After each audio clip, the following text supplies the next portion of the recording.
Hi అండి, welcome to my channel. ఇవాల్టి వీడియోలో మంచి రోటి పచ్చడి అయితే ఒకటి చూపిస్తానండి.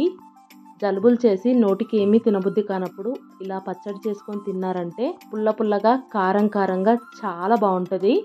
రెగ్యులర్గా చేసేలా కాకుండా ఇలా ఒక్కసారి చింతకాయలు వేసుకొని చేసుకోండి, చాలా చాలా బాగుంటుంది అనమాట. ఇంకా ఈ సీజన్లో చింతకాయలు ఎక్కువగా దొరుకుతాయి కదా. ఈ వీడియో చూశాక ఒకసారి ట్రై చేసి చూడండి. తిన్న తర్వాత మీరే చెప్తారు ఎంత బాగుందనేది. ఇలా పచ్చడి చేసి పెట్టారంటే ఇంటిల్లిపాది కూడా హ్యాపీగా తృప్తిగా తింటారు. ఇంకా లేట్ చేయకుండా ప్రాసెస్లోకి వెళ్దాం. దానికంటే ముందుగా ఎవరైనా ఫస్ట్ టైం ఈ ఛానల్ చూస్తున్న వాళ్ళు ఉంటే ఛానల్ని సబ్స్క్రైబ్ చేసుకొని పక్కనే ఉన్న బెల్ సింబల్ని యాక్టివేట్ చేసి పెట్టుకోండి. ఇంకా వీడియోని చివరి వరకు చూసి లైక్ చేసి సపోర్ట్ చేయండి. ముందుగా పచ్చడి చేసుకోవడానికి కావాల్సిన పదార్థాలు వచ్చేసి పల్లీలు, పచ్చిమిరపకాయలు, అలాగే చింతకాయలు, ఇంకా టమాటా, ఉల్లిపాయ, వెల్లుల్లి.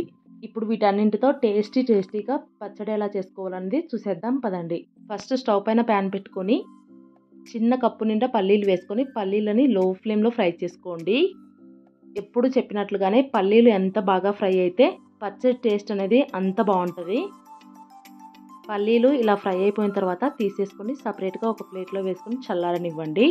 ఇప్పుడు మళ్ళీ స్టవ్ పైన ప్యాన్ పెట్టుకొని అందులోకి తొడాలు ఒలిచేసి శుభ్రంగా కడిగి పెట్టుకున్న పచ్చిమిరపకాయలు వేసుకోవాలి. ఇక్కడ మీరు తీసుకునే పచ్చిమిరపకాయలు మీరు తినే కారాన్ని బట్టి అలాగే పచ్చడి చేసుకునే క్వాంటిటీని బట్టి వేసుకోండి. నేనైతే ఒక 20 దాకా పచ్చిమిరపకాయలు అయితే వేసుకున్నాను. ఇలా పచ్చిమిరపకాయలు వేసుకున్న తర్వాత 2 టేబుల్ స్పూన్ల ఆయిల్ కూడా వేసుకొని పచ్చిమిరపకాయల్ని కాసేపు ఫ్రై చేసుకోండి. కాసేపటికి పచ్చిమిరపకాయలు ఇలా లైట్గా కలర్ చేంజ్ అవుతాయి. ఇప్పుడు అందులోకి చింతకాయల్ని శుభ్రంగా కడుక్కొని వేసుకోవాలి. చింతకాయలు డైరెక్ట్గా చెట్ల నుంచి కోసినా కూడా దుమ్ము అయితే చాలా ఉంటుంది. సో ఇలా కడుక్కొని వేసుకోండి. ఇక్కడ నేనైతే పెద్ద సైజులో ఉండే చింతకాయలు 3 తీసుకున్నాను. అలాగే బాగా పండిన ఒక 4 టమాటాలని ఇలా ముక్కలుగా కట్ చేసుకొని అన్నింటినీ ఫ్రై చేసుకోవాలి. ఇప్పుడు అందులోకి 1 స్పూన్ ధనియాలు, 1 స్పూన్ జీలకర్ర, ఇంకా కొద్దిగా కరివేపాకు, అలాగే ఒక 5-6 తెల్లపాయలు కూడా వేసుకొని మంటని లో ఫ్లేమ్లోనే ఉంచుకొని మధ్య మధ్యలో కలుపుకుంటూ ఫ్రై చేసుకోవాలి. ఒక 5 నిమిషాల పాటు ఇలా లో ఫ్లేమ్లోనే ఫ్రై చేసుకున్నారంటే టమాటా ఇంకా చింతకాయలన్నీ కూడా ఇలా సాఫ్ట్గా అయిపోతాయి అన్నమాట. చూస్తున్నారు కదా, గరిటెతో నొక్కినప్పుడు చింతకాయ మెత్తగా అయిపోతుంది చూడండి. ఇలా అయిందంటే చింతకాయ పర్ఫెక్ట్గా ఫ్రై అయిపోయినట్లు. ఇలా ఫ్రై అయిన తర్వాత 2 పెద్ద సైజు ఉల్లిపాయలని ముక్కలుగా కట్ చేసుకొని వేసుకోండి. ఉల్లిపాయ వేసుకున్న తర్వాత ఇంకొక నిమిషం పాటు కలుపుకుంటూ ఫ్రై చేసుకోవాలి. ఉల్లిపాయ మరీ సాఫ్ట్గా ఫ్రై అయిపోవాల్సిన అవసరం లేదు. లైట్గా ఫ్రై చేసుకుంటేనే మనం పచ్చడి తినేటప్పుడు ఉల్లిపాయ క్రంచీగా తగులుతూ టేస్ట్ బాగుంటుంది అనమాట. ఇలా అన్నీ ఫ్రై అయిపోయిన తర్వాత కిందికి దించేసుకొని చల్లారనివ్వాలి. పూర్తిగా చల్లారిపోయిన తర్వాత ఇప్పుడు రోట్లోకి ఫస్ట్ వేయించుకున్న పల్లీలు వేసుకొని మెత్తగా దంచేసుకోవాలి. పల్లీలని మరీ మెత్తని పౌడర్ లాగా కాకుండా లైట్గా బరకుండేలాగా దంచుకోండి. అప్పుడే పచ్చడి టేస్ట్ బాగుంటుంది. ఇక్కడ వీడియో క్లిప్లో చూపిస్తున్నాను చూడండి.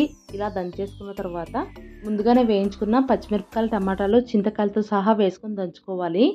ఇక్కడ నేను తీసుకున్న రోలు చిన్నది కాబట్టి కొద్దిగా వేసుకొని దంచుకుంటున్నానండి. ఇలా దంచుకునేటప్పుడే 1 స్పూన్ కల్లుప్పు కూడా వేసుకొని పచ్చడి మొత్తాన్ని బాగా దంచేసుకోండి. పచ్చడి మొత్తం దంచేసుకున్న తర్వాత ఇలాగైతే రెడీ అయిపోతుంది. చూస్తున్నారు కదా. ఇప్పుడు పచ్చిమిరపకాయలు, టమాటాలు వేయించుకున్న ప్యాన్లో అడుగున కొద్దిగా ఆయిల్ మిగిలిపోయి ఉంటుంది. సో దాంట్లో కొద్దిగా నీళ్లు వేసుకొని ఆయిల్ మొత్తాన్ని పచ్చడిలో వేసేసుకోండి. ఇలా ఈ నీళ్ళని వేసుకొని పచ్చడి మొత్తాన్ని బాగా నూరేసుకున్నామంటే చింతకాయ పచ్చడి అయితే రెడీ అయిపోతుంది. ఫైనల్గా ఒకసారి సాల్ట్ చెక్ చేసుకొని సరిపోకపోతే ఇంకొద్దిగా సాల్ట్ వేసుకొని మళ్ళీ ఒకసారి నూరేసుకోండి.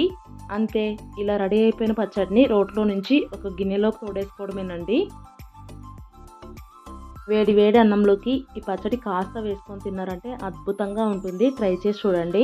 అలాగే ఈ వీడియో మీకు నచ్చినట్లయితే లైక్ చేయండి, షేర్ చేయండి. కొత్తగా కనుక ఎవరైనా ఛానల్ చూస్తున్న వాళ్ళు ఉంటే సబ్స్క్రైబ్ చేసుకొని సపోర్ట్ చేయండి. Thank you for watching. Bye bye.